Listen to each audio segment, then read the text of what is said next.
Hey, her vil jeg lige vise dig, hvor nemt det er at flytte dine ting hen i Groove, hvis du vil over i Groove. Hvis du har noget i Simplio, eller i ClickFunnels, eller i Cartwright, Kajabi, whatever, WordPress, så er det rigtig nemt at få det flyttet. Og faktisk så er det også rigtig nemt at lade sig inspirere af nogle andre og lave noget lækkert.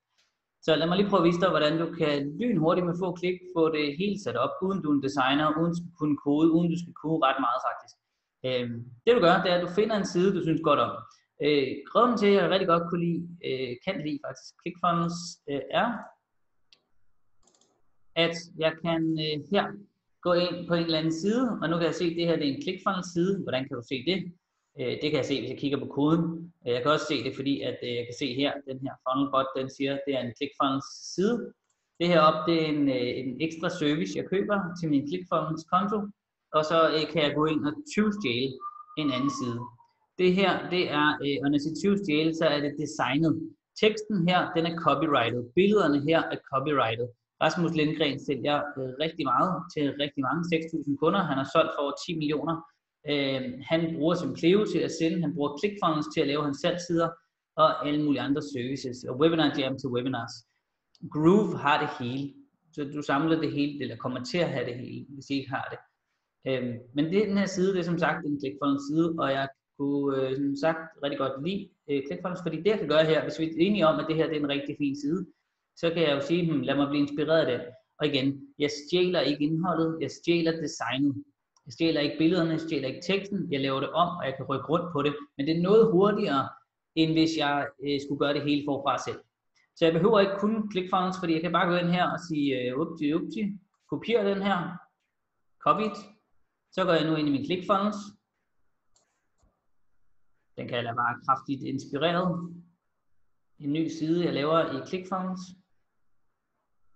Og grunden til, at jeg viser dig det her, det er sådan set ikke for at vise dig det her i ClickFunnels. Det er fordi, den her feature, den kommer i Groove. Ja, så letting the cat out of the bag. Så det er jo, hvorfor jeg viser dig, det er jo fordi, det her det er jo helt fantastisk nemt. Altså, jeg kan jo lave super lækre sider nu. Hvis jeg finder en eller anden ClickFunnels side, jeg synes, den er rigtig lækker, lad mig lige kopiere den, og så kan jeg lige modificere, bum, lynhurtigt. Men nu hvis jeg siger til dig, at der i Groove kommer sådan en feature, hvor du kan gøre det, uanset hvad det er lavet i. Uanset om det er WordPress, uanset om det er ClickFunnels, uanset om det er whatever, dine egne sider. Målet med det er naturligvis, at de vil gøre det nemt for dig at flytte dine egne funnels, dine egne sider hen i Groove. Men vi kan også bare lade os inspirere. Og nu kan du se, nu skal jeg lige have den her væk. Nu kan du se her, hvad der kommer til at ske. Hvis jeg klikker på clone, bum. Tak for det. Så står der lorem ipsum. Der er selvfølgelig Rasmus baggrundsbillede. Det her det er blurred out, som du kan se. Så jeg kan ikke, jeg skal lige tænke. Så jeg kan ikke gå ind nu og, den har gjort det her sådan blurred, fordi det må jeg jo selvfølgelig ikke bruge. Jeg kan ikke bruge Rasmus' billeder, Rasmus' tekst er lavet om til det her lorem ipsum. Men jeg slipper for nu at vide, det her, det skal jeg lave. Hvordan laver jeg baggrundsfarven om? Hvordan sætter jeg det her ind her? Det er et billede, kan jeg nu se. Okay, så billedet skal jeg flytte op, så det ser lækkert ud, som det gør her på hans side. Eller hvad med det her? Hvordan laver man sådan en her? Der laver man sådan en kolonne, som man laver baggrundsfarven om på, og så får man den til at sidde lige mellem den her og den her sektion. Det er også lidt nørdet, det er lidt besværligt.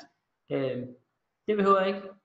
Så igen, det er ikke for at stjæle hans side, det er for at stjæle hans design, og ikke nødvendigvis ham. Det er bare fordi, at så kan du se her, hvordan det kan gøres. Og så kan man så selvfølgelig lave det om. Alt skal laves om. Det er designet, det der ikke er copyrightet, er designet af layoutet.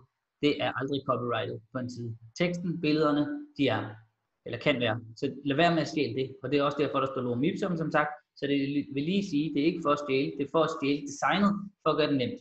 Og egentlig, grunden til at vise dig det her, det er fordi, hvad nu hvis jeg siger til dig, at den her, som sagt, det køber jeg mig til, den her service.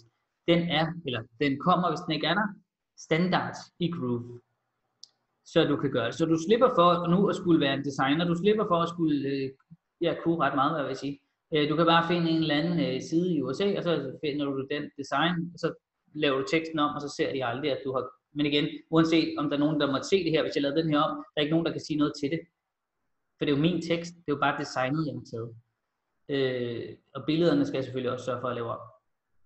Men det skulle jeg mene var rimelig hurtigt, fordi det er som sagt bare at gå ind her og skrive noget tekst, og det er bare herover og så ændre billedet herover. Hvis den lige gider reagere, det gør den ikke, fedt nok. Altid. Nå, men ja, det er bare det, jeg vil vise dig. Det er super nemt, det er super hurtigt at flytte tingene, og nu er det pretty much det der med, at man kan fyre sin webdeveloper. Ja, det siger de også, Russell Brunson i ClickFunnels.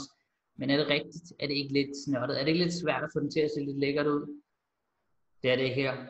I Groove, der er det drag and drag templates, der er den her feature til alle typer sider. Den er ligeglad med, om det er en WordPress side, om det er en Drupal side, Templeo side, ClickFunnels side, Kartra side.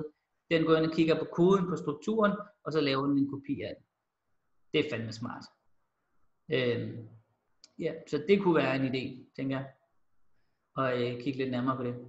Hvis du synes, det er smart, så synes jeg, du skulle tage og hoppe med på Groove.